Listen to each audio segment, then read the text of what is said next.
Hello students, कैसे हो आप सभी। आज मैं आपके यूट्यूब चैनल इजी बायोटीच पर लेके आई हूँ एग्रीकल्चर माइक्रोबायोलॉजी की यूनिट नंबर 5 माइक्रोबियल बायोटेक्नोलॉजी का topic alcohols.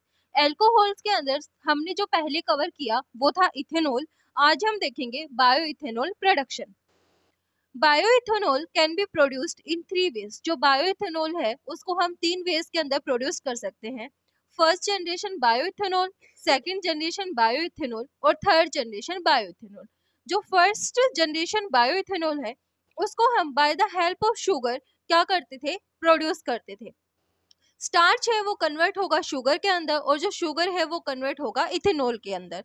First generation bio ethanol को हम ऐसे प्रोड्यूस करते थे। सेकेंड जनरेशन बायो इथेनॉल को हम जो सेलुलोज और हेमी सेलुलोज है वो कन्वर्ट होंगे इथेनॉल के अंदर, उनसे हम क्या करते थे, प्रोड्यूस करते थे। थर्ड जनरेशन बायोइथेनॉल के अंदर जो एल्गा है वो कन्वर्ट हो गए शुगर के अंदर, मतलब उनके अंदर प्रोसेस हो रही है जैसे कि फर्मेंटेशन वगैरह के प्रोसेस से जो एल्गा है वो कन्वर्ट हुई शुगर के अंदर और शुगर है वो कन्वर्ट होगी इथेनॉल के अंदर। Choice of raw material depends upon ease of processing of various plant materials, prevailing condition of climates, landscape and soil composition and sugar content.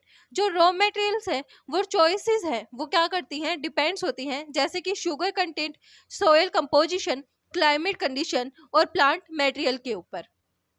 Crops used in first generation bioethanol production. First generation bioethanol production के लिए हम कौन कौन से crops को use करते थे, date sugarcane, corn, wheat and barley.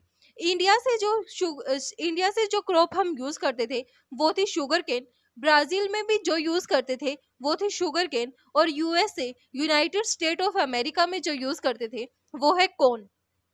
Europe के अंदर यूज करते थे व्हीट एंड बार्ले। अब हम देखते हैं bioethanol production using sugarcane. Cutting, washing and drying of sugarcane. सबसे पहले हम क्या करेंगे, शुगर केन को मतलब जो गन्ना है उसकी कटिंग करेंगे, उसके बाद हम उसको अच्छे से वॉश करेंगे और उसके बाद हम उसकी क्या कर लेंगे, ड्राइंग कर लेंगे, मतलब उसको सुखा लेंगे।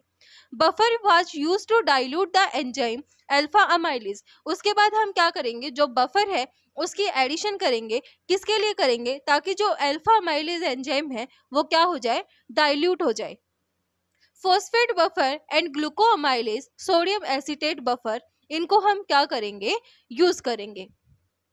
अब हम देखते हैं liquefaction of sugarcane. Sugarcane was wet and NaOH was added to maintain pH at 4.5। Sugarcane को हम वे करेंगे, उसके बाद हम उसके अंदर सोडियम हाइड्रोक्साइड की एडिशन करेंगे for maintaining the pH at 4.5। Alpha amylase enzyme was added to it and heat until 50 degree Celsius. उसके बाद हम क्या करेंगे, जो अल्फा अमाइलेज एंजाइम है उसको हम ऐड करेंगे और हीट करेंगे 50 डिग्री सेल्सियस पे। Alpha amylase will break down the cellulose into smaller size called dextrin. जो अल्फा माइलेज एंजाइम है वो क्या करेगा, सेलुलोज को स्मॉलर साइज के अंदर क्या कर देगा, कन्वर्ट कर देगा, मतलब ब्रेक डाउन कर देगा और उसको हम बोलेंगे डेक्स्ट्रिन। अब हम देखते हैं saccharification of sugarcane bagasse. The mixture was cool down to 40 degree Celsius. जो मिक्सचर है उसको हम कूल करेंगे 40 डिग्री सेल्सियस पे। Glucoamylase was added to the mixture which hydrolyse the dextrin to fermentable glucose. Glucoamylase को हम add करेंगे mixture के अंदर, ये क्या करेगा, हाइड्रोलाइज कर देगा डेक्स्ट्रिन को फर्मेंटेबल ग्लूकोज के अंदर। The mixture was cooled to 32 degree Celsius and Saccharomyces cerevisiae was added। जो मिक्सचर है उसको हम कूल करेंगे 32 डिग्री सेल्सियस के ऊपर और जो Saccharomyces cerevisiae है उसको हम क्या कर देंगे, ऐड कर देंगे। अब हम देखते हैं fermentation of sugarcane. Saccharomyces cerevisiae was added to ferment the simple sugar to ethanol and carbon dioxide। जो Saccharomyces cerevisiae है उसको हम यूज करेंगे to ferment the simple sugar to ethanol and carbon dioxide. अब हम देखते हैं distillation. The bioethanol was distil using rotatory evaporator.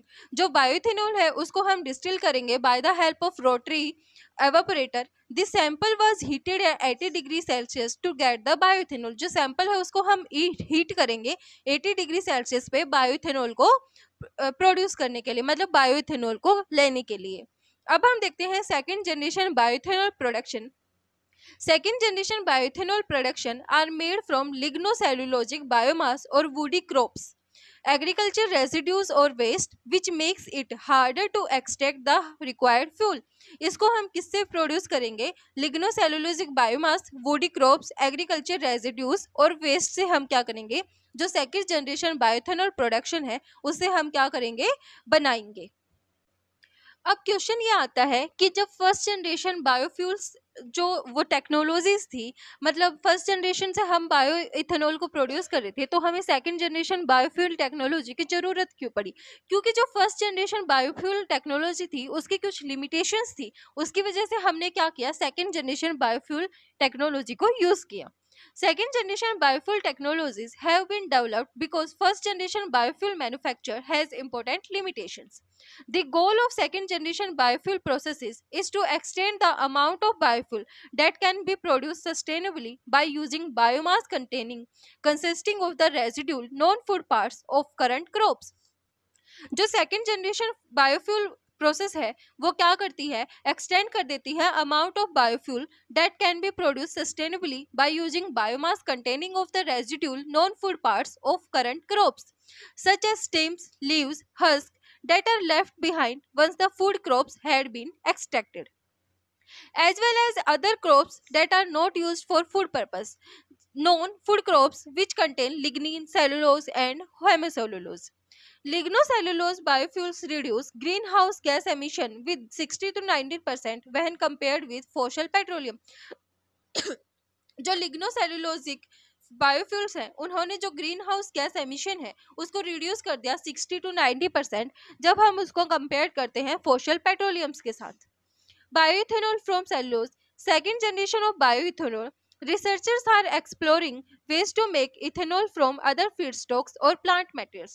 जो रिसर्चर्स हैं वो एक्सप्लोर कर रहे थे बायोइथेनॉल को प्रोड्यूस करने के लिए फ्रॉम अदर फीडस्टॉक और प्लांट मटेरियल से। Cellulosic ethanol production start with the biomass और plant material and break down the cellulose cell wall to release the starch और sugars in the plant leaves and stems. These simpler compound are then fermented into ethanol. इसके अंदर क्या होता है? जो cellulosic ethanol production है वो start होती है with the biomass of plant material and break down the cellulose to cell wall क्या होगी? ब्रेक डाउन होगी तो उससे रिलीज होंगे स्टार्च और sugars in the plant leaves and stems. These simpler compound are then fermented into ethanol. तो जो ये सिंपलर कंपाउंड जैसे कि स्टार्च और शुगर इनको हम बाद में क्या कर देते हैं? फर्मेंट कर देते हैं इथेनॉल के अंदर। The combination of lignin, hemicellulose and cellulose in plant material is very resistant to break down into the molecular sugar components. Two main pathways to converting lignocellulose to biofuels are biologic or thermochemical. First is biological. Specialized enzymes or microbes break pre-treated biomass-based cellulose into sugars, which are then fermented into alcohol. जो enzymes और microbes हैं वो क्या कर देते हैं? जो pre-treated biomass है उसको क्या कर देते हैं? ब्रेक कर देते हैं। मतलब सेलुलोज बेस्ड जो प्री-ट्रीटेड बायोमास है उसको क्या कर देते हैं? शुगर्स के अंदर क्या कर देते हैं? ब्रेक कर देते हैं और बाद में क्या हो जाता है? वो फर्मेंट हो जाता है एल्कोहल के अंदर। Second is thermochemical. Biomass is converted by pyrolysis, gasification or liquefaction into gaseous and liquid chemical building blocks. It is recombined through catalytic processes into a variety of fuels and chemicals. अब हम देखते हैं third generation bioethanol production. Major feedstock is alga. Advantages क्या क्या है third generation bioethanol production की? Don't occupy cultural lands, ये occupy नहीं करते एग्रीकल्चरल लैंड्स को। Do not need any fertiliser for cultivation, इनको कल्टीवेशन के लिए किसी भी फर्टिलाइजर की जरूरत नहीं होती। Significant carbohydrate content higher ethanol yield are obtain, इनसे हम सिग्निफिकेंट कार्बोहाइड्रेट कंटेन और हायर इथेनॉल यील्ड को क्या करते हैं? ऑब्टेन कर सकते हैं। Alga can grow in every season and everywhere such as salty waters, fresh water, lake, deserts and marginal fields. जो एल्गी है उसको हम देखते हैं वो हर सीजन में और हर जगह पे क्या कर लेती है? ग्रो कर लेती है, जैसे कि salty waters, fresh water, lake, deserts और मार्जिनल फील्ड्स के ऊपर। अब हम देखते हैं two types of alga, that is micro alga and macro alga. Micro alga high amount of lipid, protein and carbohydrate, mainly starch. Macroalga, carrageenan, laminarin, mannitol, alginate that are macroalga Chlamydomonas reinhardtii has highest amount of carbohydrate content. ये direct question पूछ लेते हैं कि कौन सी जो alga है उसके अंदर कार्बोहाइड्रेट का कंटेंट सबसे ज्यादा होता है। तो जो क्लेमाइडोमोनास रेनहार्डिटी है उसके अंदर सबसे ज्यादा कार्बोहाइड्रेट का कंटेंट प्रेजेंट होता है। आज का हमारा टॉपिक इतना ही था। वीडियो पसंद आए तो लाइक शेयर एंड सब्सक्राइब जरूर करना।